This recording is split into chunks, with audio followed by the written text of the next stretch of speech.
It's one of the curious things about baseball that its fans tend to divide into two extreme and seemingly contradictory camps. On the one hand, there are the statisticians, for whom there is no observable phenomena about the game that can't be reduced to data. On the other hand, opposite the cold calculus of the number crunchers, are the romantics, those for whom baseball is a field of dreams, a backdrop of myth and legend, a sport whose stories are told and retold, whose heroes from the past, Cy Young and Babe Ruth and Jackie Robinson, are part of the fabric of American history. Despite all my writerly inclinations toward romance and legend, I have to confess that I love the statistics of baseball, too. As every math teacher I've ever had will confirm, they're the only numbers I've ever understood. Though this is a heresy I won't repeat in any of my writing classes, although some of my students I see are here tonight, I maintain that in baseball's numbers, there are stories just as rich as the stories themselves. For instance, here are some numbers you learn in reading R.A. Dickey's book. 18. This is the number at which the Texas Rangers selected R.A. Dickey, a junior pitcher out of the University of Tennessee, to be their first-round pick in the 1996 amateur draft. 810,000. This is the signing bonus that the Rangers used to seduce R.A. away from a rewarding, albeit slightly less lucrative, career as an English major. 735,000. The number of dollars R.A. promptly lost when the Rangers discovered his right elbow was missing its ulnar collateral ligament, which in English department parlance, that's the band of tissue that controls our ability to write on whiteboards. Something that we would have let him go without if he'd remained an English major. 14. It's the total number of seasons R.A. spent back and forth in the minor leagues as he struggled to prove he wasn't damaged goods and had the stuff to make it in the majors. 31. The number of places R.A. and his wife Ann lived over the course of the next 10 years. 30. The age at which R.A., struggling to get batters out with a fading fastball, reinvented himself as a knuckleballer. 4.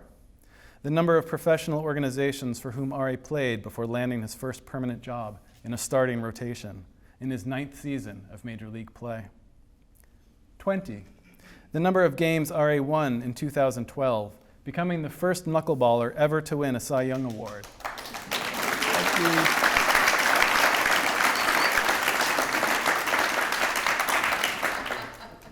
230, the number of strikeouts R.A. tallied that same season, leading the league. 2, the number of sentences you will need to read in R.A.'s book before you get to the sentence that says, and this is a direct quote, "I will never lead the league in strikeouts." We had to go back on that one. We need to reprint that, maybe. These are some of the stats. And then there's the story itself, which is even more complicated than these numbers suggest. Perhaps the most concise thing that could be said about R.A.'s, Dickey's early life growing up in Nashville was that for a spell as a teenager, he preferred to sleep on the floor of vacant houses than to go home at night. And no one ever seemed to notice he was missing. Starting from when he was 8 years old, R.A. was the victim of repeated abuse, a fact he kept secret for 23 years. Like many secrets, this one carried a heavy toll. And one of the most fascinating aspects of R.A.'s book is the relationship it documents between his professional struggles and his painful hidden past. As the numbers suggest, R.A. Dickey's path to the majors was anything but direct. And that's what makes his one of the most remarkable stories of faith and persistence you're likely to read. Not just his determination to succeed as a pitcher, but also to change his life and battle his own demons.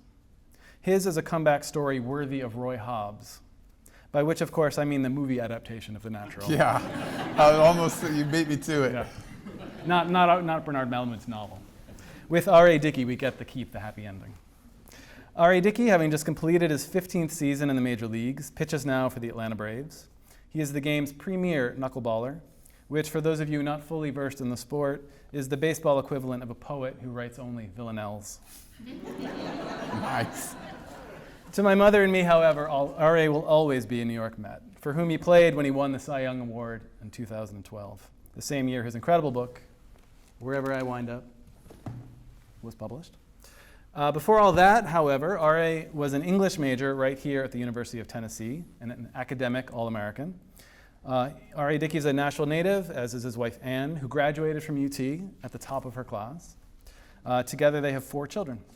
So please join me in welcoming R.A. Dickey. Thank you.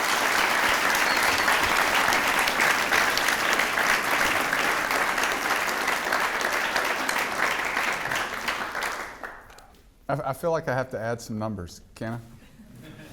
So he might get to it, but there's another 6 in there too. I took that one out. You It should've was in the left original it draft, and I in. thought maybe he'd You yell gotta at me left if I it put that in. So 6 is the number of home runs that I gave up in a singular baseball game in the major league level, which 1871 was the beginning of all of baseball, right? I'm first in that category, right? First. 6 again when I tied a major league record for the most wild pitches in an inning, right? You all know Bob Uecker's quote, the best way to catch a knuckleball is to wait till it stops rolling and go pick it up. So there was some of that going on in the Minnesota Metrodome one night. I had a really good knuckleball and the catcher was really scuffling with it, and so I gave up 2 runs and didn't give up a hit. So that's hard to do in baseball when you're hitting guys and balls are running in the backstop. And then I also gave up Derek Jeter's very last home run ever that he hit. So along with some of those great numbers, there's some other ones too. But I would be remiss if I didn't bring them up, because that's partly why we're here, right? The struggle of it all. This is truth telling. Yeah. That's right. I'm glad I really had that in that was the very first number, actually, of everything. Yeah, it should have been. That's a good story. Well, the last time I was in this building was a couple of weeks ago to see Chekhov's Three Sisters. And we were really hoping when we came in this building today that the set would still be up, because we thought what greater backdrop than to have a literary backdrop for this whole thing. So we are here to talk about books and English majoring and UT. It's interesting, when I was reading about you, I'd read your book, and then I sort of went back to some of the early coverage of when the book came out, and reporters were covering you, and they really love talking about the literary stuff. There's I think there was an article in the Times that was just about you naming your bats after famous literary swords. Yep, that happened. Could you tell us what the names of those swords are? One was I can't remember. Orcrist, the Goblin Cleaver. Right. I got my very first major league hit with Orcrist, the Goblin Cleaver.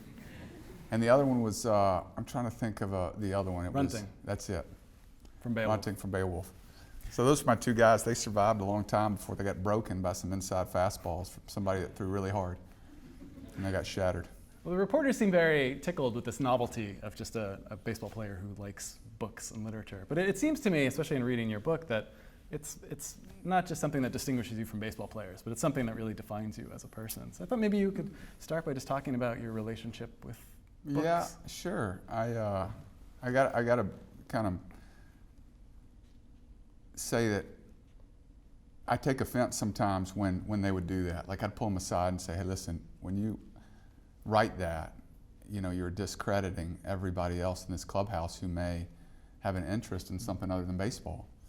And that's a stream that you're constantly fighting against as an athlete. Is I think most of the world thinks you have to paint by numbers, I mean, it's just, that's part of it, right? You're fighting against that stereotype. And so in the New York media market, it's all about story, and it's all about sensationalizing one thing to evoke emotion in the reader. And so when they say things like that, I really would get upset with them. Like, I'd pull Mike Puma, and I'd pull, the guys that didn't do that very often.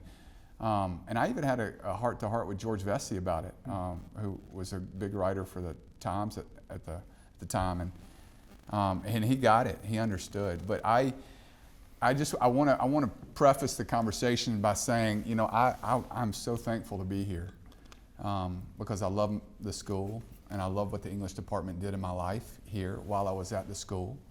But I don't want to be here because I'm a famous baseball player that knows how to read. Right? That's silly. So a lot of just if you fight that stereotype in your own life when you see an interview on TV, or you see a guy who messes it up and can't speak publicly or can't articulate a thought, just know that there are a lot of other ones out there that can do that. So I wanted to preface the conversation by that. Secondly, As for my love of books, I think it started very early in my life. I pulled out, and I might have written about this in an early chapter of the book, but I was drawn to poetry very young. I loved it. I was dealing with a lot of garbage in my life, and I think there was a real kind of pseudo structure to poetry that I appreciated. You know, it gave me a template to say, okay, that like the rhyming feels good to me, and the pentameter feels good, and it feels good to me. So I was drawn to it even like early on, and I mean like Dr. Seuss years. You know, like I really enjoyed that, and that was my entry into kind of literature, was through poetry. Mm-hmm. And when I got to Montgomery Bell Academy as a 7th grader, I'd done some journaling, as I was sharing with you earlier. I started journaling when I was in 6th grade because when I went through my abuse, I was 8.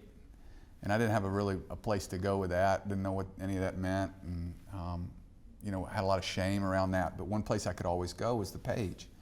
You know, I could always go to the page, and I could always vomit things up on that page and talk about my feelings, and then hide those books and go back and revisit them later, maybe if I was feeling a certain way. And so that started very early for me, 6th grade. So I was probably 12 or 13 when I first started writing in my journals. And then once I got to MBA, I had an English teacher who made a big impact in my life. And I talk about her in the book. Her name was Carol Brewer. And Carol Brewer she was a special lady. She saw something in me that I might not have seen in myself as far as writing went. And she gave us an assignment one day to write poetry in 7th grade, and I wrote 2 poems. One was called The Victor, and the other was a haiku. And I wrote, and I turned them in, and she submitted them without me knowing in the St. Cecilia Fine Arts Day event. And I didn't know it. And she had found out that I had indeed won the award before we ever went there. But she said, and she kind of knew that I was, my parents got divorced early, and I was a gym rat, and I would run around, and I did not have much stability at home. And she kind of knew that. You pick up on that when you're a teacher and you're looking for things in people. And she said, hey, I want you to be at this event. It's mandatory. And I said, mandatory on Saturday? Like, am I being punished? Like, it's not Demerit Hall. It's an event. I just want you to come, and I think you'll really enjoy it. I said, okay, I'll be there. So I got a ride from my grandmother, and she dropped me off, and we're sitting there, and come poetry award, for most outstanding poem, and it was a citywide thing. And 3rd place, blank. 2nd place, Joe Smith. 1st place, R.A. Dickey. And I was sitting there like just, I don't know what I was doing. We didn't have cell phones, so I went on a cell phone. Right? I was probably doing some kind of drawing or just piddling with something. And I was like, what? And she looked at me and said, go on up. And so I walked up, and that was a moving experience for me because it was an example of someone who saw something in me that I didn't necessarily have the confidence or the courage to really embrace at the moment. And that was the beginning of things for me in a quest to really want to be involved with literature. And that's kind of how it began. So getting back to stats, he both won the Cy Young and he's an award-winning poet. So we can feel twice as bad about ourselves, those of us who have never done either. Well, another thing that I think that you sort of were introduced to at Montgomery Bell Academy, in addition to books, and you also mentioned an art teacher there who was really important to you. But this is also where you became involved in a group of athletes. Is it a Fellowship of Christian Athletes? Yeah, is that right? FCA program on campus. So it was where you were really introduced to Christianity for the first time. And I was.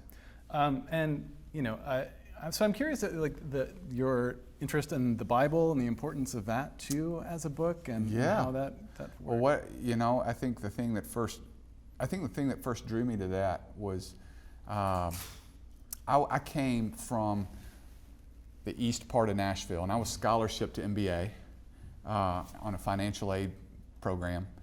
They identified that I was a good athlete, like in 5th or 6th grade, and said, "Hey, why don't you come to MBA?" I said, "Well, my parents can afford that, and they said, "Well, we can help you with that." So I went over there, and I didn't know anybody And that certainly wasn't the culture that I had been growing up in. And so it was very challenging for me because I didn't fit in. I was a good athlete, and so there was some credibility that might have come with that, but I felt out of place and lonely, very lonely. And there was a guy who kind of came alongside me at the time and just kind of put his arm around me and said, "Hey, you know, I've been watching you. You might really like this. Or there's an FCA event." I said, "What's FCA?" You know, Fellowship of Christian Athletes. We have a speaker, et cetera, et cetera. And he really kind of took me under his wing, and his name was Bo. And some of you guys may know the last name Bartholomew. Bartholomew, I married Ann Bartholomew, whose brothers played here. Will and Ben both played football here at UT. And Bo went to Davidson College. But I met my 7th grade year, and he pulled me aside and said, "Hey, you know, I think you'd really like this." And so I did. So the first exposure I had really to Christianity was somebody living it out in a way that was very inspiring, you know? Like he just didn't have any reason other than to be friendly, come over and demonstrate what I was going to learn was the whole current for the narrative of the Bible. And so from there, it just kind of snowballed. I really fell in love with the relationships that I started to have. I had never had real relationships like that growing up, and started to see how people interacted with one another and in a way that was safe. And I came from, you know, abuse, so anything that was safe and had that offered peace, I was gravitated towards stability, because I came from a very unstable environment. And so that was kind of what was so special about that time in my life. And of course, my journey wasn't, you know, I'm still on my journey and will be this side of eternity until I go to the next place. But all that to say is 7th grade and seeing that demonstrated for me, seeing that love lived out was very motivational, you know, and I was hungry for that, you know. So did you come to UT knowing that you wanted to be an English major? Yeah, I did. I wanted to, you know, there's something so permanent about the written word. I think we lose that in today's culture, you know. And early on, I would just devour books, especially like coming of age story, you know, like Huck Finn. I mean, we were well taught at MBA, and I was thankful for that education. It was a all boys school, and I stunk at math, and I stunk at every other subject except I could write, and I enjoyed even this grammar and syntax, and you know, I was the best diagrammer of sentences in my class, and people would always come to me, "Okay, where does this conjunction go? Where does this, you know, adverb go?" And I'd help them, and I felt good about that. And of course, I was D's and everything else, but I could do that, and it was I felt like that was something that allowed me to take a deep breath, you know, because I was confident in it and I loved it. And you know, if you want to be a good writer, you got to read good writing. And I read a lot of great writing when I was younger, and just it turned me on to all of it. Did you have some favorite classes and teachers here? At the risk of offending some of the teachers and classes who might be here. Well, so I'm sure he loves them all equally, but maybe there's one or two that... Thank you. And there's a couple here tonight. But I think what was, to answer your question in short, I don't know if I had a favorite, and that's the honest answer. I think what was so neat about my experience here was just the collective availability of my teachers here. I think that was what, for me, was something that encouraged my passion, is that I could say, hey, I had my English 101 teacher, actually, her name was Sarah Ford, I think. Is that right? Am I right on that? Yeah, so you guys know. Is she still here? No? Okay, so I had her. And she was special, too, for me, because it was my first collegiate English class, you know. And she made it fun, and I can remember the Glass Menagerie was something that she taught me, and I didn't get it. Like, I didn't get a lot of the symbolism, a lot of the metaphor. I didn't get it, and I would be upset that I couldn't get it. And so she would be available. She said, hey, come see me. I'd love to talk it over with you and show you, formulaically how this occurs in other places, et cetera, et cetera. And she really taught me. Like, it was really special. And so the availability of my teachers here collectively was something that was transforming for me. And so all you teachers out there know that being available and you might only have 3 students or 4 students, a very small amount of students that really take you up on it. But those 3 or 4, you can really change their lives. So you started writing this book in 2005, but you've been taking journaling your whole life. Were you aware when you started working that you were working on a book? No. That was all just for survival. I mean, I started journaling for survival, and in all honesty, it was journaling, and it was poetry, and it was drawing pictures, and it was calling people names, and it was saying I hate my parents, and it was all of it, So it was, and I had no idea that I would look back on that more than 20 years later and reflect on, and I had the actual pages in my hand to be able to mine for that book. Yeah. That was a real neat thing for me. I mean, that's why people, I think, relate to that, is because it's not fabrication, it's not hyperbole, that's really it, and I didn't know at the time that it would be contributing to that, but when I went through my process and dealt with my abuse and found a platform to be able to share my story and felt good enough about being able to deal with that and hold that, because for the longest time, I sat down for a long time, and I'll never forget, in 2008, I was with the Mariners, and I was on this blow-up mattress in Tacoma and AAA, and I was like, what am I doing with my life? I've got 2 kids, and I'm sleeping on a hardwood floor, and then getting up and having to pitch and travel, and what am I doing, right? And so I started in my spare time trying to write that book in 2008 and couldn't do it. It was too painful. And I knew that if I was going to write a book, that I knew what kind of book I wanted to write. I was clear about that. I thought, well, should I write a fiction book and just base it all on my life? And I didn't really feel equipped at that time to be able to write dialogue that heavy. And I said, yeah, it's going to be a memoir. And so I started writing it then in 2008. Okay. And I got through, what would be considered the treatment probably, and just said, I can't do it. It's like I was weeping, and I couldn't do it. I hadn't dealt with my own story enough to be able to hold it and share with other people yet.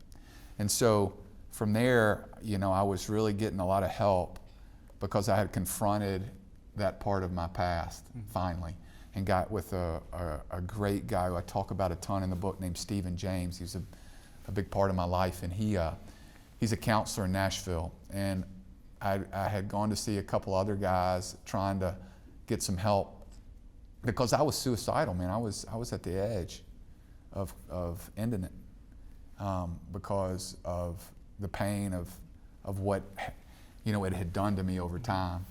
And I was getting help, and I left one guy, I didn't like him, went to a girl, and we didn't really connect, went to another guy, we didn't really connect, and finally I said, I'm gonna give this one more shot.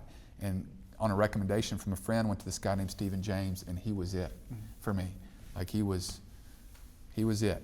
And so I started dealing with that in the off season of 2006. And I finally got healthy enough over time. It took me 3 years to get to where I said, I have a message, and here's my message, Yeah, and you say when you were young that stories are really important to you. You were aware even as a kid that you really loved stories. And was that part of something that also helped you as you were going through this? Were there stories that you found valuable that you had read? Yeah, the stories I really kind of gravitated to for a long period of time were with mythology.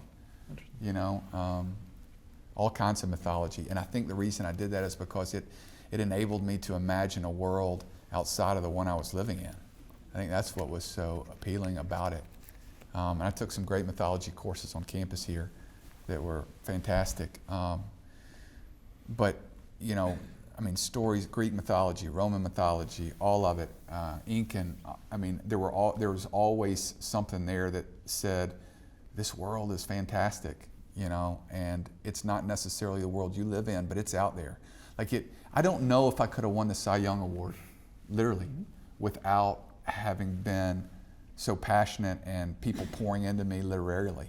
I don't think I could have done it, because it allowed me to really, reading all those coming of age stories and people that would overcome all kinds of things, adversities, etc., and grab hold of the redemptive process of life, allowed me to persevere to the point where I won a Cy Young like that. And that was probably the climax of my athletic career, was that year. But if it weren't for all the other things, both in baseball and off, literarily, I don't think I could have imagined myself in that spot. And that's what it takes, to do that thing, really, to do anything greatly. It's not an accident normally, maybe 2% of the time is it an accident. The other 98% of the time, you have to imagine yourself in those places. And I couldn't do that without being equipped through literature to be able to see those things occur outside of my own purview. Yeah, I was wondering if it's correlation or causation, but the timing of this is amazing. One of the quotes I pulled from the book, you said, do you think it's a coincidence that when I was finally able to stop hiding as a human being, I also stopped hiding as a pitcher? Because you had been struggling for a long time, and especially when you took on the knuckleball, which is an mostly new pitch for you. And R.A. talks a lot in the book about, he would be in the bullpen throwing, and it would be great, and he would, feel amazing, and then he would go out onto the mound and start pitching, and he would lose his confidence. And you say in the book that, you felt like you just didn't have the inner strength and the confidence to go out there. And I mean, if this seems like a testament almost too convenient for the power of the book, that the moment and this is really the Disney movie, we'll have a lot of fun with this. But I mean, it was strange for me. I remember, hearing you. I think I remember the interview you did on Fresh Air with Terry Gross. I think I came to it late though. Maybe it was when the paperback came out. And so I hadn't even had it in my mind. I was thinking, oh, well, this is a celebrity book. He just won the Cy Young Award, so of course he went out and wrote a book to capitalize on that. Yeah, right. And then, I mentioned the math. My math isn't very good, so I had to go back around and realize, oh no, this book came out before that season started. And so, it is an amazing case of, correlation or causation, but it does seem like writing this book really turned things around for you. Yeah, it did, and not the selling of the book. But the writing of it, the catharsis that went along with having to process a life spent in the fashion that I had spent it was life-changing. I think it was just, overflow. How well the book did was just overflow from me being consumed with the process of it all. But yeah, it was, and I had started. I told you, the way that I got the book published was I started writing it on in sincerity in 2010, halfway through the year. Just come up with the Mets. Didn't really know if I was going to be able. I'd struggled so hard, and I'd done fairly well with some other teams, but I hadn't arrived as a pitcher yet. But I was doing well with the Mets in 2010. And so I was finally at a place where I started to, good things were starting to occur after a long time of struggle. And it kind of invigorated me to write. And so I started writing in 2010. Got to the end of 2010, had a really good year, and I knew the Mets were going to bring me back. And in fact, in 2011, I'd signed my very first guaranteed contract in 2011 after playing from 96 to 2011. So from 96 to 2011 were, I told you I wasn't good at math, right? That many years of 1 year unguaranteed contracts, making, $1,600 a month playing in Tulsa, Oklahoma or Oklahoma City with 2 kids and trying to eke it out. And 2010 comes, and I start to get a little momentum, started writing, and then at the end of 2010, I thought, it's time. Like I felt a real conviction that it was time. And so in 2010, at the end of the 2010 season, I had tidied up a treatment that I had written, and I took it to a woman named Esther Newberg in New York, who is a literary agent for ICM. And I got turned on to her through George Vesey, who had written a couple books and was, I mentioned to him before, was a great journalist as well. But he turned me on to her. I took the treatment to her and I said, Esther, this is a first for me. She was a baseball fan, so we had that connection. And I think that probably got me in the door, you know, thankfully. And I handed it to her and I said, will you read this and see if we've got anything here? And she said she would. She called me the next day. Said, I think we got something. And so she started shopping around and we found a publisher for the book, not probably 3 weeks later. I mean, she's a real dynamo. She's been there for a long time. And that was the beginning. And then I had to figure out how to, you know, come up with however many thousands of words by this place, you know. And thankfully I had all these journals that I could reflect on. But Wayne Coffey came into the picture, who was a co-writer for me of the book. And so that's kind of the process for me. But I'd started writing it in 1985, right? I mean, that's when it began. That's when it began, and I didn't know that. But there are chapters in that book intentionally written very elementary, because that was the language that I had in my journals, and I wanted people to know that this is what I dealt with when I was 10 years old, and when I'm being abused, this was how my thoughts were, and they weren't as a 36-year-old man or 37-year-old man. They were as a 9-year-old, and I want you to, like, that was I wanted to deliver that, so that was helpful to have all those journals at that point. How well did English 101 prepare you for book writing? Oh man, English 101 was great, man. I'm telling you, it was Sarah. I'm telling you, I remembered her name, right? So she must have been really, really good. She was great. What were the hardest parts for you about writing? The vulnerability, the transparency. I mean, it's just like exposing yourself in a way that you knew could help somebody, but you were scared to death. So like that's the trick, right? Like the trick, and it's not even a trick. It's the process of life, and trying to do it well is how do you hold things that are really crappy about the world, and how do you hold that alongside things that are wonderful and redemptive and full of joy, and you know, you got to be able to hold both and take steps forward with both, right? I didn't know how to do that forever, and I still struggle with that part of it. But once I learned how to do that better, I could take the feedback.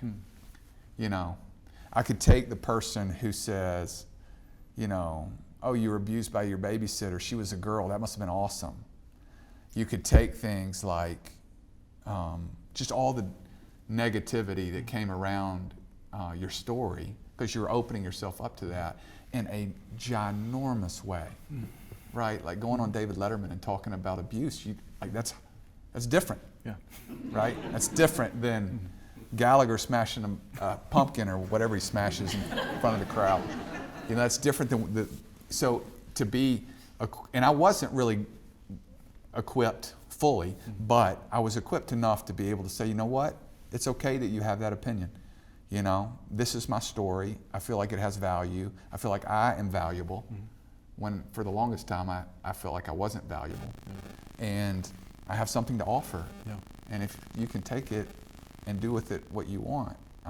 But most of the time, you know what would happen? And all the book signings I ever did, I think the thing that when something negative happens, when you start to share your story, I think it really makes somebody else identify with their own. And they don't like it, right?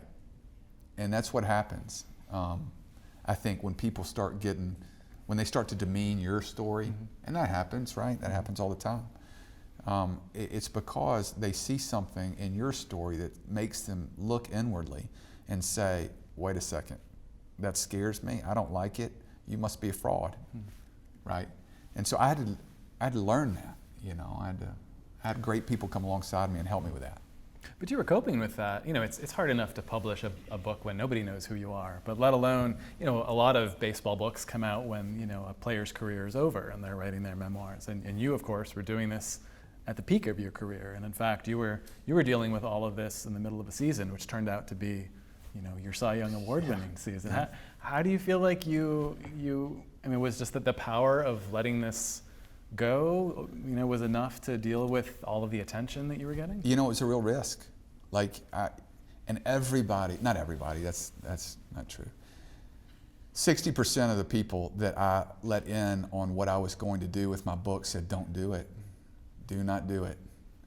You are opening yourself up, especially in the New York media market, for all kinds of scrutiny. Let's say you write a book and you start 0-7. Now you're this, you know, guy who cares more about words than you do baseball, if they only knew. Right?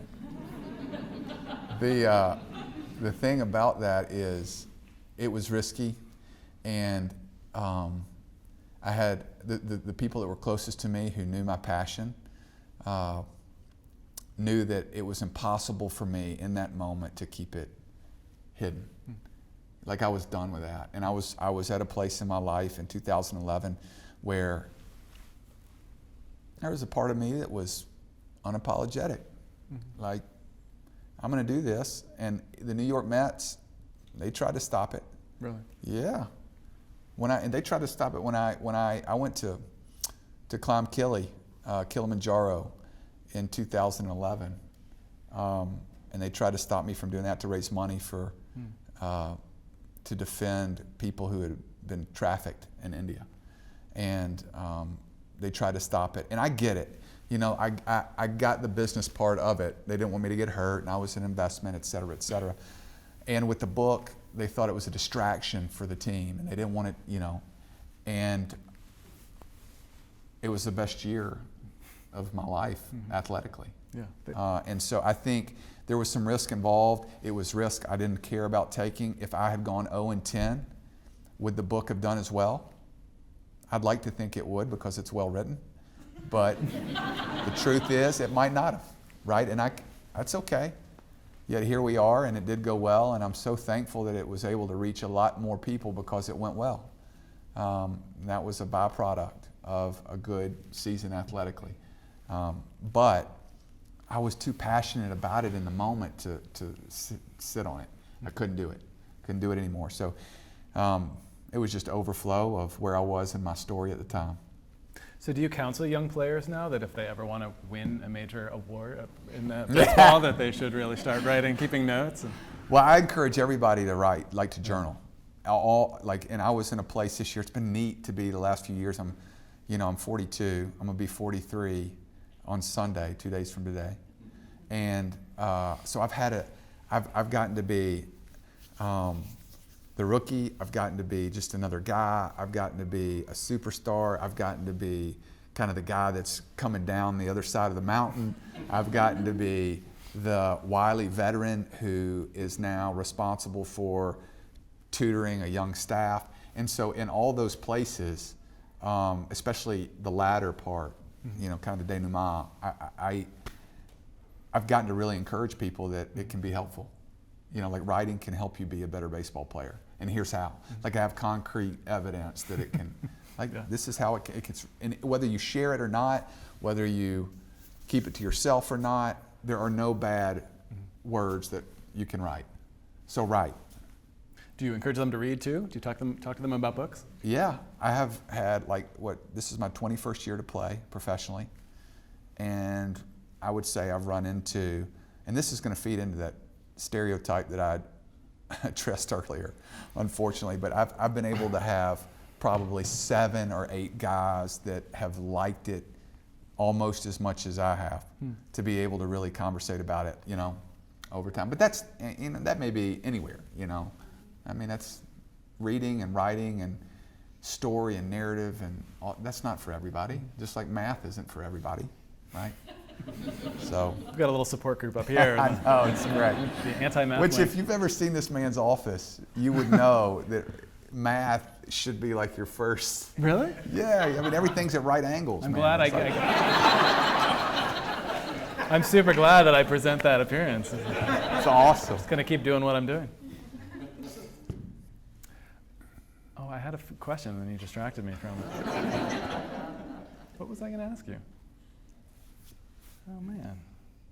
Oh, I know what I wanted to say. Okay. This will help give you This some will time. bring it back around again. So, raise your hand if you know exactly what a knuckleball is. Great. I've signed some balls out there. Somebody throw me one. Yeah, throw it. There you go. I got it. Don't move. Okay, nice throw. I didn't want to show them. Y'all saw that was about to be YouTube heaven because I could. That you threw that right in the light, and I saw it just cutting the interview short. Oh, I know it. That would have been great. So I want to explain to you, give you a quick tutorial. That way you'll know forevermore, okay, about a knuckleball. When I first started pitching, and when every kid first starts pitching, you're taught to impart all different kinds of spin onto the baseball to manipulate the movement. That's how you pitch.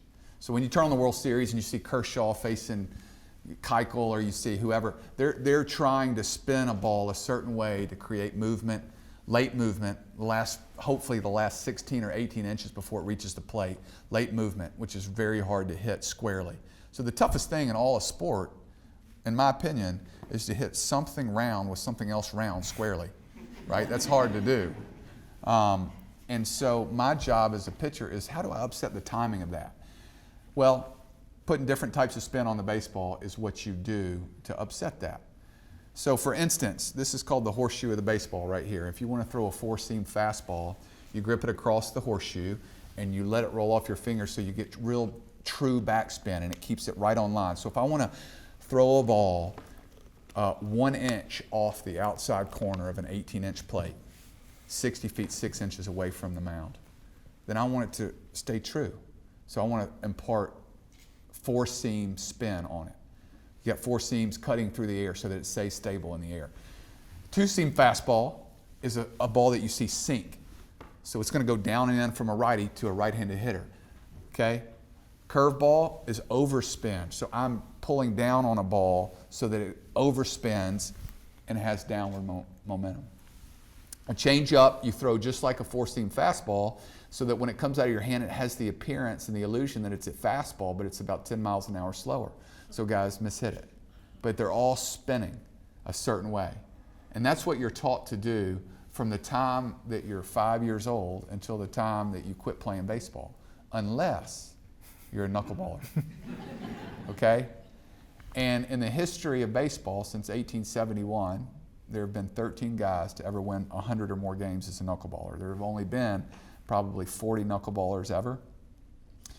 And it's very hard to do, which is why you don't see more guys doing it. And I don't say that to say, look at me, I can do something very hard.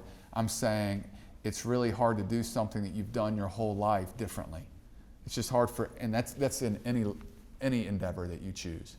So a knuckleball is antithetical to every other pitch in the sense that I am trying to subtract spin completely.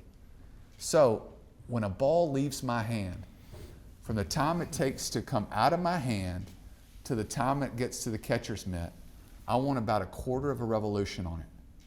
And that's it. If I can do that, it's probably going to be moving like I want it to move. And to try to repeat that 110 times a game, which is what I have to try to do over the course of a 9-inning game, is a difficult thing. So that is kind of in a microcosm why I think knuckleballers, you just don't see more of them, right? It's just a difficult thing. It's like learning to switch hit after you've hit right-handed your whole life, and you get to you're 32. They say, "Oh, hit left-handed." It's just hard to do. So that is your tutorial on the knuckleball. So it's subtraction of spin. So a perfectly thrown knuckleball will come out of my hand and it will probably break 3 or 4 different times before it gets to the plate, hopefully falling about 8 to 12 inches at the very last moment. And that's a perfectly thrown and knuckleball. But there's so many things that affect that, right? There's climate. There's the length of my fingernails, literally. There's humidity, there's rain, there's moisture, there's the ball, does it have a scuff on it? There's the ball, does it have a flat spot on it? There's all kinds of different variables that I'm combating through the course of the game to try to be consistent. In a knuckleball, and the reason that so many guys, so many clubs don't trust it is because it moves so much that it's hard for a catcher to catch.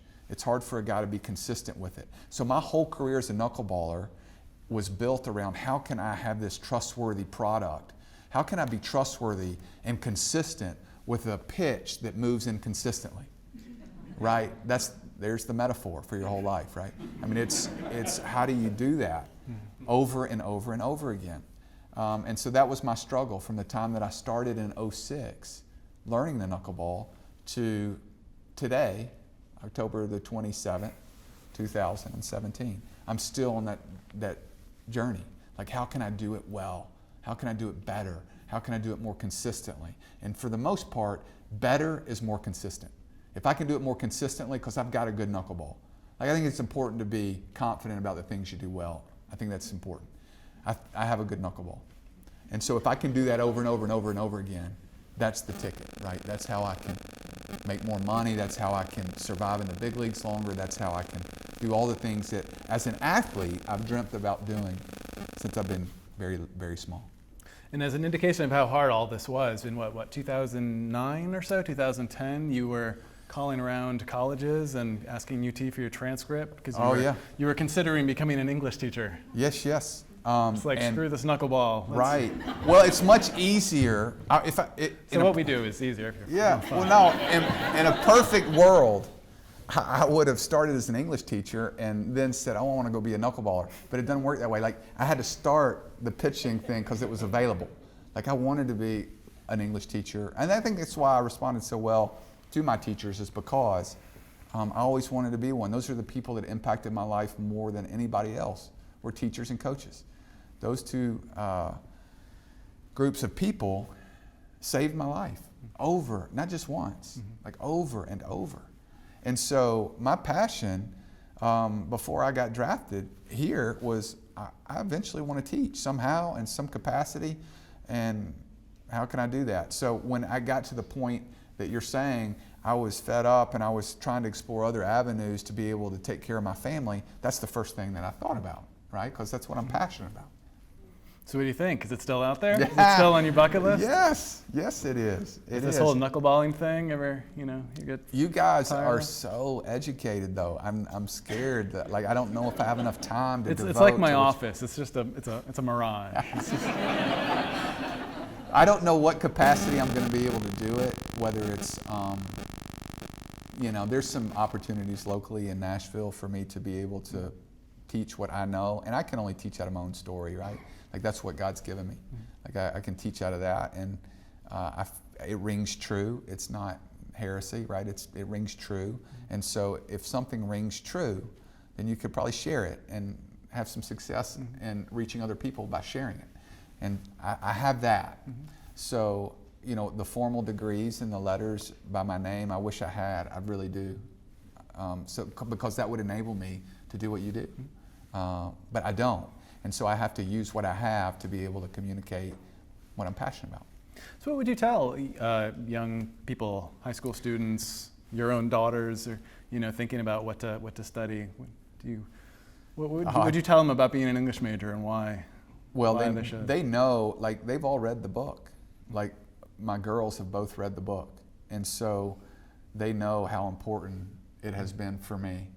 I have one daughter I was sharing with you. She's 15. Her name is Gabriel, and she has my slant.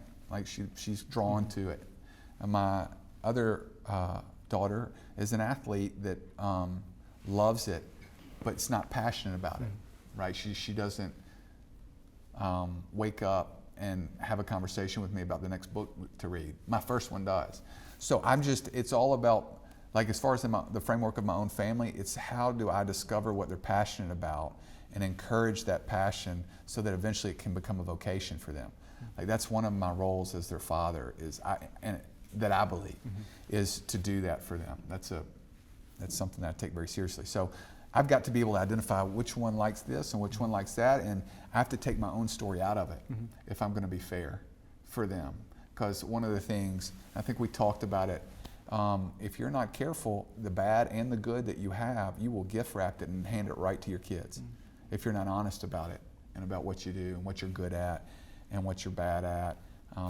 I think that was a moment for me when I learned that it was just as important for me to be transparent and vulnerable and open about the things that I suck at as it is that I'm good at. That was a big deal for me, both academically and athletically. And so I try to deliver that to my own family, but I would encourage every one of them to read every book that they can read, and let's have a dialogue about it, because I think that's where you really are able to unpack it. Well, I think it's time to open up some questions in general. Yes, sir. Can I ask two? Yeah. Please. Can you show us how you grip yours? Yes. Yes, I can. Yeah, that was part of the tutorial that I bypassed. So, again, there's a lot of different ways to throw a knuckleball. Like, some of you guys may remember these names: Phil Necro, Hoyt Wilhelm, Wilbur Wood, Tim Wakefield, Charlie Huff, Tim Candiotti. A lot of them have all different ways to throw it. I tutored under what I would consider the Jedi Council of knuckleballs. Really. Phil Necro, Charlie Huff, and Tim Wakefield were the guys, and you talk about a master's class. I mean, you guys out there that are teachers, think of the three people that you would die to have mentor you in your profession. That's what I had.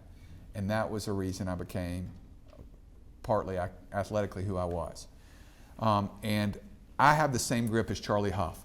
Charlie Huff took his fingernails and he dug them in right behind the seam of that horseshoe. So the reason that a knuckleball is called a knuckleball is not because you throw it with your knuckles. You don't throw it with your knuckles.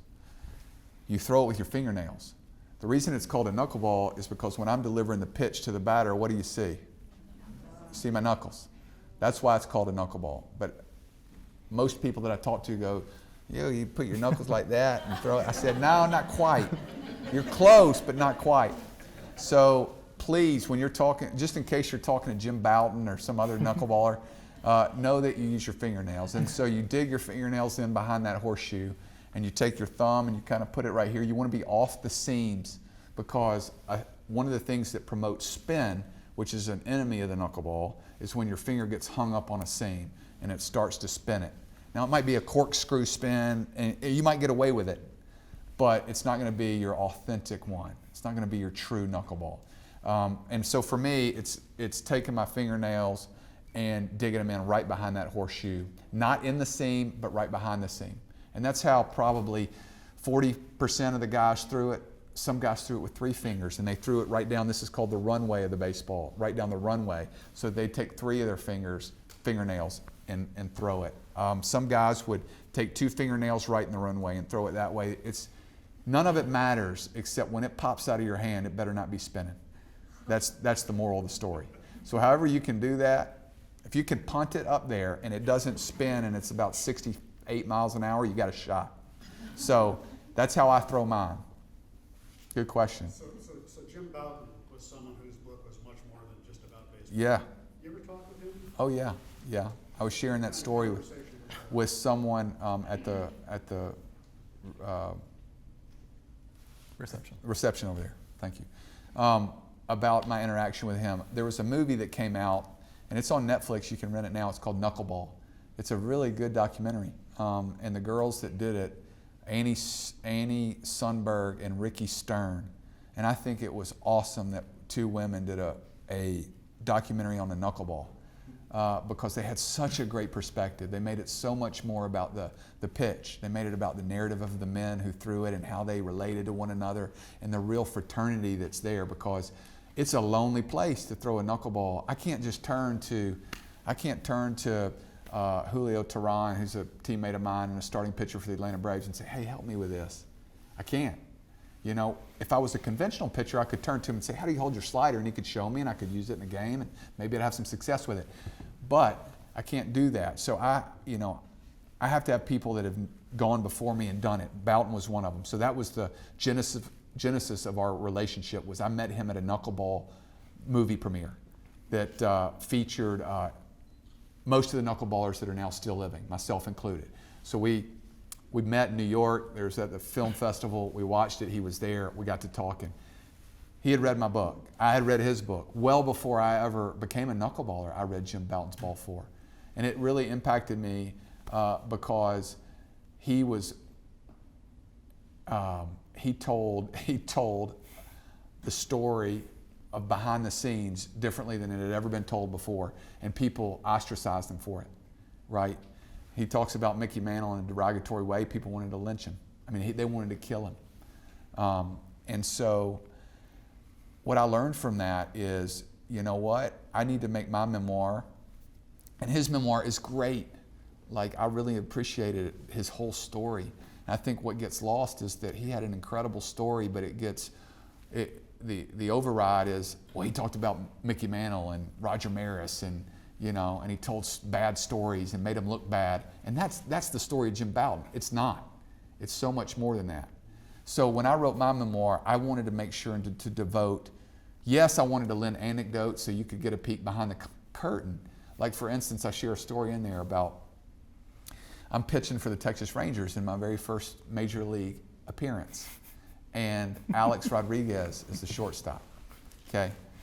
And it's customary that the very first outing of your major league career, the third out ball is given to you, so you have it for a keepsake your whole life, right? And so Alex Rodriguez, I make the third out of the ninth inning. I'm throwing to Pudge Rodriguez. I mean, I'm here, I'm doing it like my legs were literally shaking. It was against the Oakland A's, and I can still remember every pitch that I threw and every sequence to every hitter. And the last pitch was a sinker away, and he popped it up behind third base, the hitter, for the third out. And A-Rod runs over there, and he catches it, and he takes it out, and he flips it in the stands to one of the kids that was there. Because he just forgot, right? It's not because he was being malicious or, any other way. He just forgot.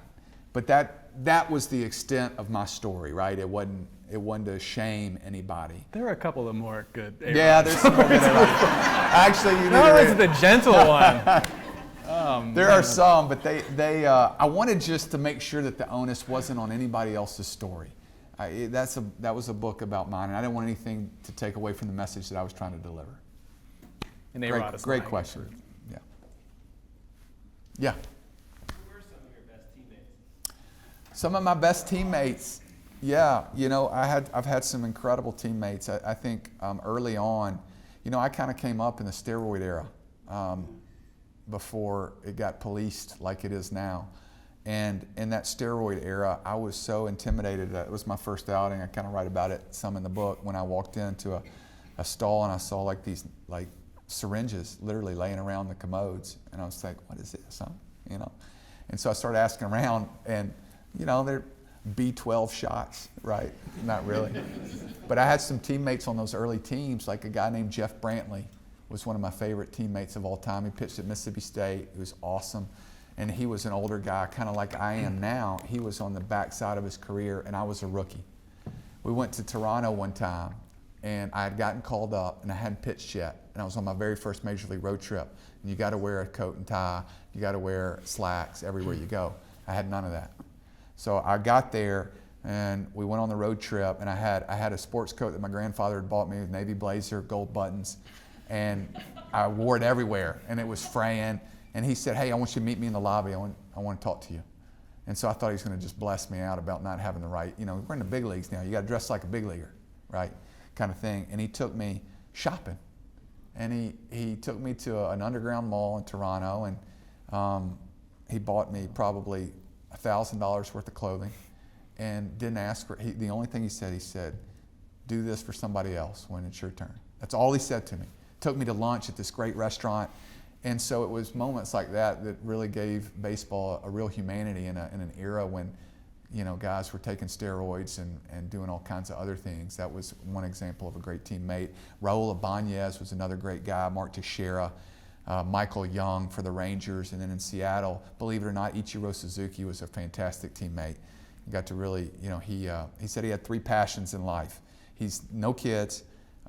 It was high fashion, fast cars, and fine dining. Those were his 3 passions. And I got to tell you, that's a good guy to roll with. Like those weren't my passions, but I loved rolling around with him.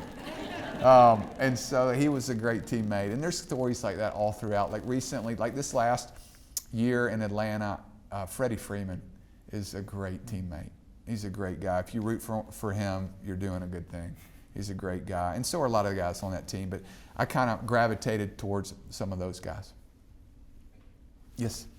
So given your unique skill set, at this point in your career, when a pitching coach comes out to the mound, Yeah, great. what is that dialogue like? Because odds are he's never thrown a knuckleball, right? Yes, odds are he has not thrown one. So what I do, and I think this is a great life lesson for any of us, and it's something that I try to use in other parts of my life, is I want to know what makes me good. So I keep a list. I write, right? Okay, so I need to have my chin over my front foot. These are the things that you need to look for, coach. And you can identify, and as you start to watch me throw bullpens, and as you start to watch film on me, and as you start to watch me throw in games, and see it start to unravel on me, and guys start getting on base, these are some of the things that you can identify about me that help me be very good. And it's mechanically, it's how short am I out of the glove? Are my fingers on top? Am I staying down my door frame? Am I all this baseball vernacular, knuckleball vernacular that I teach him, and then he can look for. So part of being a good big league coach, you're dealing with guys who are the best of the best at that level. So a lot of them don't need coaching, they need refining. They just need you to bring them back to baseline, right? Because they got it, right? That's why they're there. And so if you've got a coach that doesn't try to reinvent the wheel but can bring you back to baseline, it's a great coach. So I hand him a list in spring training and say, this is me. Look for these things. This is what makes me good. So if you haven't thrown a knuckleball, it doesn't matter. Just look for these things. If you see one of these out of whack, you come to the mound and you say, hey, this is out of whack and this is what I'm seeing. And I share the same thing with my catcher because he's got the perfect view. You know, he can see. And then a good observant catcher can really help you out there. And I've had a lot of great ones. But to answer your question, that is what I tell them. Now, I've got a great story if you want to hear it.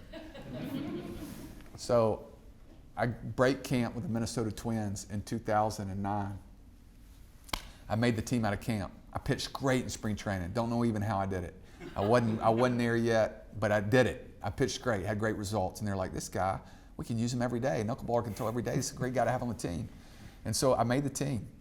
And Joe Mauer, who is a perennial all-star, great guy, great catcher for the Minnesota Twins, he had been hurt all spring training. And he hadn't caught me once. Not once. I threw to a guy who was the manager at one point for the Marlins named Mike Redmond. And so anytime I'd pitch, Mike Redmond would be in the game where there's this particular time. And Joe Mauer's an all-star, so you don't want to take him out. You need his bat in the lineup. It's the 8th or 9th inning. The bases are loaded, right? This guy's walked, the base is full. And Gardenhire, who's the manager at the time, looks down there, get Dickey going. So I'm going, they score a run. All of a sudden, they're two runs back.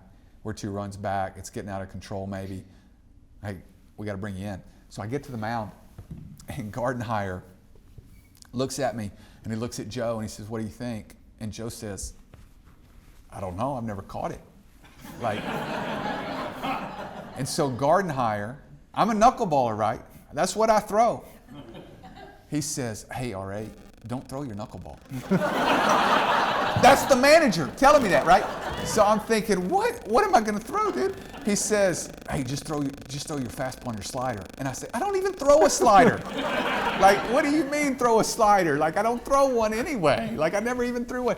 And he said, like, we can't embarrass Joe. Like, it's, you know, he's the face. And I said, you know, the bases are loaded, Gardy. Like, you know, we're in trouble here, right? And so sure enough, 6 fastballs later, a guy hits a rope down the line, scores 2 runs. The game starts spiraling out of control. And I called Joe out and I said, hey man, look, I love you, but this is my career too, and I've got to start throwing you knuckleballs. And so I started throwing him knuckleballs. And it was ricocheting off his shin guard. And, one of them hit him like in the shoulder. And he comes to me after the game and says, don't worry, man, I'll get better. I said, I know, it's the first time. It's hard for anybody, right? It's hard for anybody. And Gardy comes up to me. In his defense, he came up to me after the game. He said, man, I'm so sorry. I should have never asked you to do that. You know, we didn't want to show Joe up. And so that's a story about a coach who came out who didn't know what to say. And that happens too sometimes. Yes, sir. Yeah. First, I just want to really thank you for this evening. I will sheepishly admit that I have not read your book, but I was attracted because prior to becoming an undistinguished PhD student here at the University of Tennessee, I taught high school English and I coached sports. So right on. I was attracted to someone who has a similar kind of calling to both. So this has been a remarkable evening just from my personal standpoint. Oh, that's an encouragement. Thank you. And I guess the question I would ask you, because I think you have a really interesting perspective on this is, and it's a question I think about a lot, is, you know, we're very becoming a STEM-oriented, you know, educational culture, but you come from someone who life was very redirected by not STEM, by English. And I get that question, I've gotten that question a lot about the value of English as an educational tool for high school kids, and we're all committed to this here. Yeah. What would you say to, you know, somebody who just, you know, would ask you about the value of an English education, you know, in our contemporary society? Oh, that's a great question. And I think everybody, well, not everybody, people are gonna have different answers. This is my take on it. I think it's instrumental in life to be a great communicator. I think that's big. In any leadership role, you want guys who can really communicate, girls who can really communicate. And I think that at the very foundational levels, English helps you communicate in a way that no other subject does. You read great writing and you can articulate a thought in a way that's confident and your vocabulary is clear, your pronunciation is right, your grammar is right. I go like this, yeah, I'll do that, right? Like that's important. And when I'm talking to people or my daughters and I want to deliver a point, I want to be able to say it in a way that is powerful.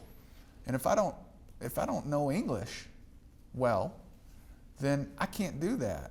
You know, and so that at the very just at the very primitive level, like that is number one for me. Like it helps you communicate in life, to deliver a message, to deliver a theme, to present a point, to make an argument, to debate, to love on somebody well, to tell them how you feel about them and move them. Like that's English. So for me, that's a hook. And that's one. Okay, so 2, after that, like being able to write a letter is something that, like, I get emails from people now, and it's fine, but I have this great teacher. She was my Latin teacher at MBA, and I studied Latin all through high school. Yeah, and so I loved it. And I loved what it taught me about the English language and the etymologies, et cetera, et cetera. And she writes to me these beautiful letters that move me to tears almost about my career and about how this and that. And I show them to my kids, and I say, hey, this is how you write a letter. This is how you can communicate the way you feel about somebody on paper. Read this, right? Read this book. Look, I read this great paragraph in The Power of One by Bryce Courtney. Read this, and this will help you to understand how you can communicate out there and what moves people. And the way, for me, like I'm always looking for good leadership. And in good leadership, people are able to move other people to action, right? They kind of stand behind and encourage people's gifts to allow them to realize their full potential. That's great leadership. And so to be able to encourage people by articulating things and by writing them notes and by, encouraging them in a way that they understand is so important. Without English, you don't have that. Yes, ma'am. I've heard you speak before. My husband's an athletic trainer over here for the baseball team, and I've worked for he worked for the Orioles. I worked for the Blue Jays, and I just left one of your catchers, JP. Yes. Yeah, and he's not as banged up as you would think. He's a great guy. He needs to write a book. Yeah. But the stories about your life that really impacted me, and I love baseball, but the two that I really felt strongly about were the reasons why you climbed Mount Kilimanjaro. Yes, ma'am. Yeah. And sleeping in open house, in the Yeah. houses around Nashville. Yeah. And those were just, they touched me too. Yeah. Well, As thank mom of three you. boys, so. Thank you. So she's one of the stories she's referencing is when I was going through some of the stuff I was going through. My parents had divorced. My dad had remarried. I was bouncing between my stepmom and my dad's house and my single mom with 2.5 jobs house, and I was a latchkey kid, so I could kind of come and go as I pleased. And I was 16, and we had an old Chevy Cavalier that I drove, and I would drive it back and forth to NBA and take me about 25-30 minutes. And so around NBA, there's some very affluent neighborhoods, and I would go into the library and I would look, and you remember before there was the internet, right? There was these long wooden poles where you could flip through these, you could actually read a paper. And so I would go into our library and I would look at the classifieds, and I would see all these houses that were for rent. And so I'd write the addresses down of the ones that were closest to Montgomery Bell Academy. And I thought, okay, well, the first time I ever did it, I was afraid, right? But by the 20th time I did it, I thought it was like no big deal. So I always kept a sleeping bag in the back of my trunk, and I would go to these houses, and one time out of probably 20 or 25 times did I not find the key. It was always either under a flower pot, it was always either under a mat, it was always on a windowsill, it was always on the door jamb, it was always around the back, it was always under a piece of patio furniture. Every time. And I'd go into these houses, sometimes they had furniture, sometimes they didn't, but the reason I did that is because I just I felt so lonely at home, and I felt so alone. And if I was going to be lonely and alone, I wanted it to be a loneliness of my choosing. And so I chose that, and of course I wouldn't recommend it, but it was helpful for me. It was like going to a silent retreat, and just getting to lay there and think. And there were a number of times when cars would pull up and I'd think, oh gosh, I got to scoot out of this back door real quick. But I never got caught. And I was a sophomore in high school. And so would do that. And I learned a lot about myself in those times. And it was also a time for me where I did a lot of soul searching. And at the time I was playing quarterback at NBA. And so I'd go to a game, we'd have a great game, star athlete, all that crap. And then I would go to this abandoned home and sleep, and wake up and go to practice the next morning. Have been swimming in the Missouri River. No, if you haven't read the book, that's another great story. I wish we could all have a great conversation about the Missouri River. If you haven't read the book, then one of the chapters in there is the mighty Missouri. And I tried to traverse the Missouri River and almost drowned and almost ended my life, literally. And so I'm not going to get into the story, but please read that. If I were to read a chapter, it'd be that one. We don't want to give too many spoilers. Yeah. Leave them something to read. That was in the bit about Kilimanjaro. I felt a calling at the end of the 2010 season to put together a trip to climb Kilimanjaro to raise money for human trafficking in India and a place called Bombay Teen Challenge. I felt a real connection and still do, and still am involved with people who have gone through sexual trauma. And that was my way of doing it. So we started a page, and we raised over $250,000, and we built a clinic. The one thing that you probably don't know about that is we built a clinic right there in the middle of the red light district in India, in Kamathapura, which is a horrible place. But and what that clinic does is it goes into the community, and there are people involved there that have relationships with brothel owners and et cetera, and they send all the prostitutes to this clinic. And all these prostitutes come from Nepal, they come from Singapore, they come from all these other countries under the guise that, hey, come work with us and send money back to your family. It's a great job, great benefits, et cetera, et cetera. These people aren't even social security numbers.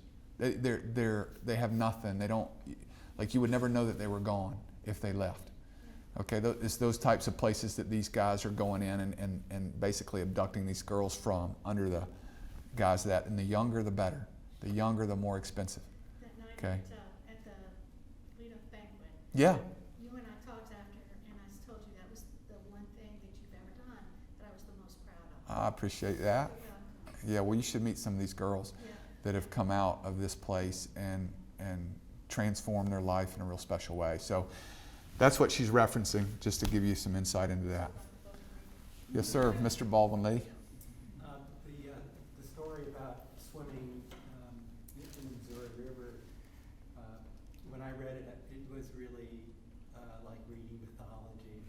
Yeah. It was really, this challenge from up on high, and it was like a lesson to be learned for generations to come. Yeah. It's spectacular. You're learning the knuckleball at that stage of your Yes. athletic career. Yeah. I'm learning English now. That's what I've heard. Same way, so at 60, I'm getting It's incredible. study in the English department, and it's a wonderful it's all-star faculty. Yeah, I believe it. I believe it. And, the Missouri River story, the thing about that story is after it happened, like the next day, I probably wrote 15 pages in a spiral notebook about it. So everything, like it was in the moment. What you were reading was stuff that I was feeling in the moment. I mean, and some of it was, I used some metaphors in there that were post that time, but it was, like, that was it, man. Like I was at the end of myself as a knuckleballer, as a everything, and I thought there was some way that I could achieve an iota of legend if I were to be able to get across this river. And it almost ended me. One more unrelated question? Yeah, please. Have you hit a batter on purpose? Yes. Did you feel good? There were Did you about. have it coming? I love it. Yes, I've hit a batter on purpose, and in that particular case, of which there are many, I'm afraid, it felt good. And the reason it felt good was because It was Alex Rodriguez? no, it was not Alex Rodriguez. It was because he had tried to harm a teammate of mine on a slide at a base, and it was evident that that's what he was trying to do. And so, in an effort to protect my teammate, I hit him with a good fastball right on the knee and sent him out of the game. But he played the next day, so it couldn't have been that hard, right? But I do have a great story about hitting somebody, if you want to hear it. So while we're playing the Blue Jays, I'm playing for the Rangers, and I'd had a little bit of big league time as a conventional pitcher before I became a knuckleballer at this point, and I had history with this guy named Carlos Delgado. Yeah, he was a Dunedin Blue Jay. I mean, he was a Dunedin Blue Jay, but he was a Smoky. So you guys probably seen him before. He was a Hall of Famer. It's great. And he was a Hall of Famer against me too. And so every time I faced him, and this is not hyperbole, he hit 675, 700 off me, which in baseball vernacular is like every at bat he got a hit. So just to give you some insight, if you're a 300 career hitter, you're probably in the Hall of Fame, and he hit 750 off me. So that tells you something. And I was so infuriated, and I had a number at bats versus him. And so I'd try all kinds of things to get him out, single to left, double off the wall, 2-run homer. And finally, we had become acquaintances and quasi-friends when I played in winter ball. I played in winter ball in Puerto Rico, Dominican Republic, Venezuela, Cuba, other places. I played all around the world, and one of the places I played was his hometown, and we kind of became, like I said, quasi-friends. And I had pitched against the Blue Jays. I was with the Rangers. I started a game, and he went 3 for 4 with like 2 doubles and a single and drove in 2 runs. And I think those were the only 2 runs I gave up in the game, but I saw him in the weight room the next day, and we share a weight room. So I walk in, and at this time, it was near, he probably had 25, like I said, 25 or 30 at bat, so a good sample size. And I walked up to him and I said, "Hey man, looks like you see the ball pretty good off me." And he just kind of shook his head. He's a big guy, kind of intimidating. And I thought to myself, well, I know him well. I'm going to go up to him and I'm going to have a conversation with him. And maybe I can play some mind games with him here. And so I walked up to him and I said to him, "Hey man, look, this is nothing against you, but I am so sick of you hitting off me so well. Everything I throw, it's like you know what's coming." He's just sitting there like doing curls, like just kind of shaking his head, like agreeing with me. Like, yeah, that's right. And so I get up my courage and I say, I'm tired of that, and I don't want to walk you. So I'm going to hit you your next time up. And he says to me, he looks me right in the eye and he says, and it's broken English, he can barely speak English, but he understands it, right? He says, "No problem." He calls everybody Poppy. "No problem, Poppy. Just make sure it's in the butt." And I said, "You got it. You got it. Next time, smash. Next time, smash." 4 at-bats in a row that I faced him after that, I hit him. And every time, he just set his bat down, tried to throw. But I saved, how many pitches did I save where I didn't have to, who knows, half those pitches probably would have been in the gap. So that was a good hit 'em story. And that one I didn't feel real good about, but I didn't, if I throw 90 miles an hour, I probably hit him with like 85 in the butt. And so I felt okay. It was okay. And he knew it. And that was his only stipulation. Just hit me in the butt. Okay. You got it. You got it. A couple more questions? You mentioned, or it got mentioned earlier in the story, little cameo about the Bible and Christianity Yeah. and faith in high school and India. Yeah. What role would you say that plays in your current academic and creative process? Oh man, another fantastic question. The thing for me that I don't want anyone to overlook in here is my story is one of incredible hope. That's my whole hope for the book was to give other people hope that had gone through some really tough stuff in their life. Like that was the premise. And a lot of the hope that I experienced was through my relationship with Jesus in Christianity. And a lot of my process was centered around redemption. And there's not a better redemptive story in the narrative of the Bible than the story of Jesus. So for me, that's how it played in, was it gave me a real intimate relationship with a person that I felt like demonstrated the way that I wanted to be. And that's what I try to embrace that now, and I wouldn't say I try to, I don't go out and try to convert the world, but I try to live in a way, in a manner now that would reflect that. Does that answer your question? So athletically, like if you read the book, it's saturated with prayer. like I was always praying.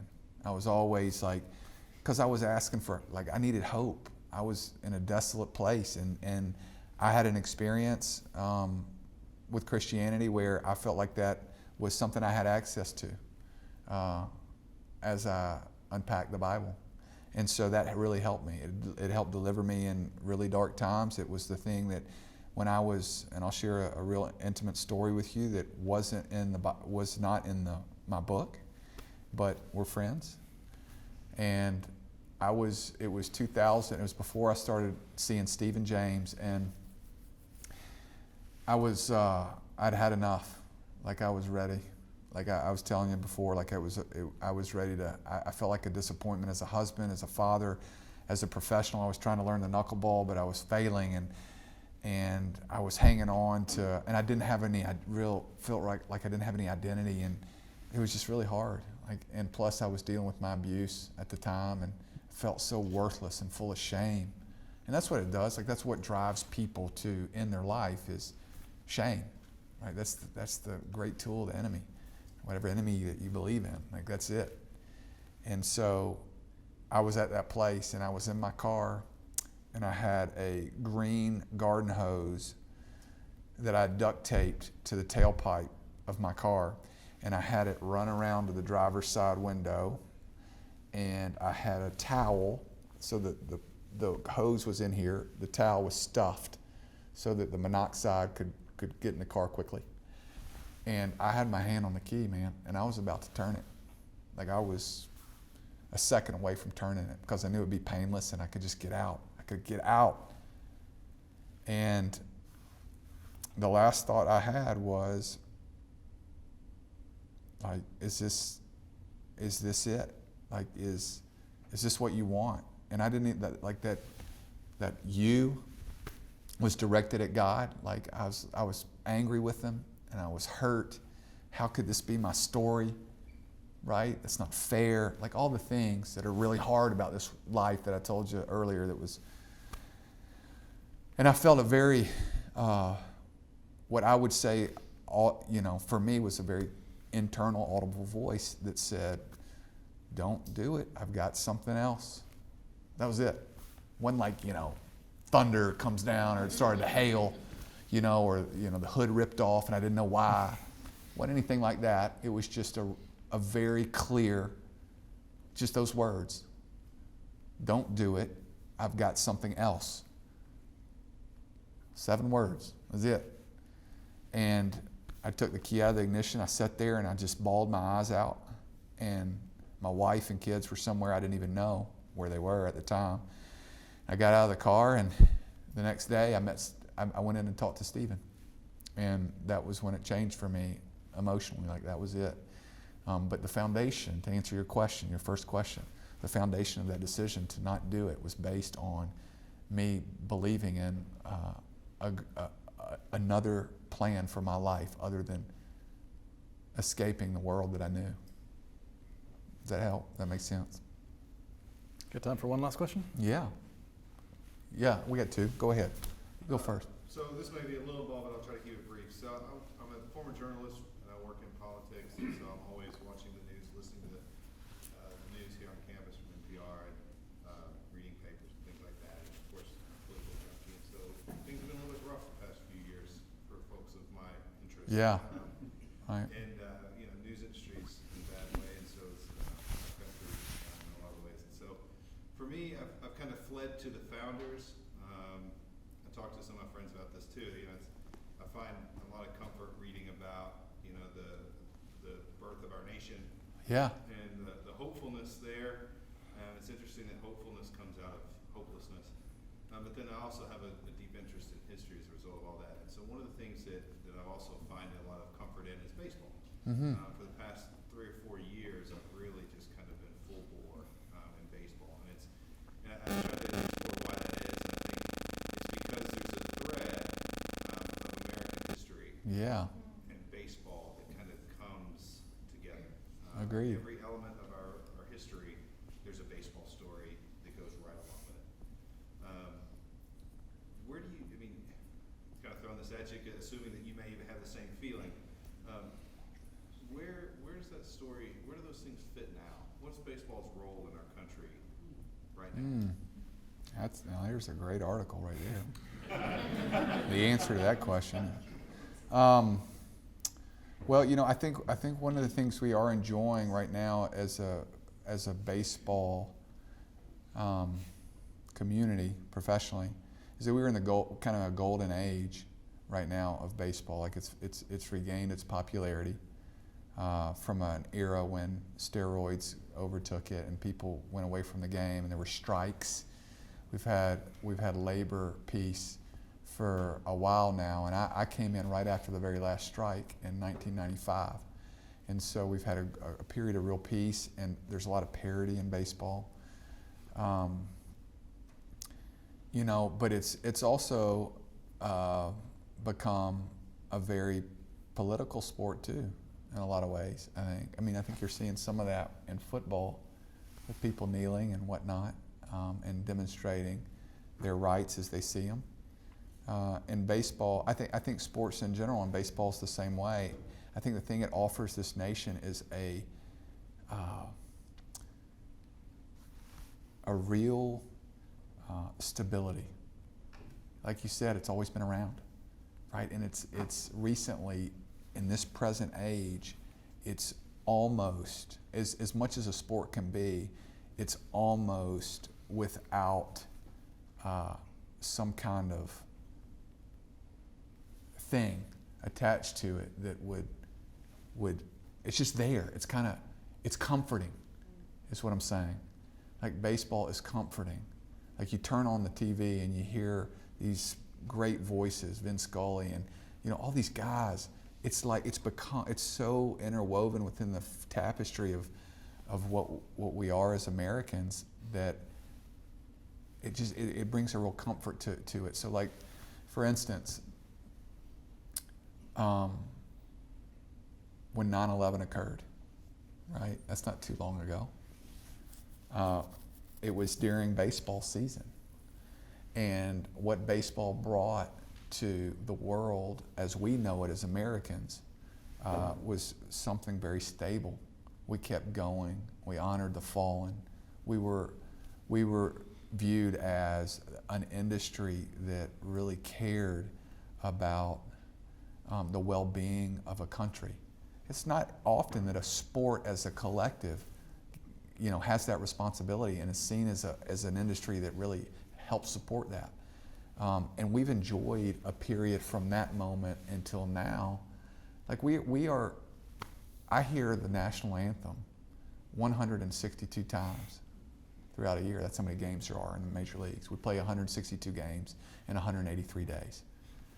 And we have 45 days of spring training, so we have about 30 games there. So you add that to the total. So almost 200 days a year, I get to hear the national anthem, right? I get to hear God Bless America in the 7th inning on Sundays, every Sunday. Like that does something to your patriotism.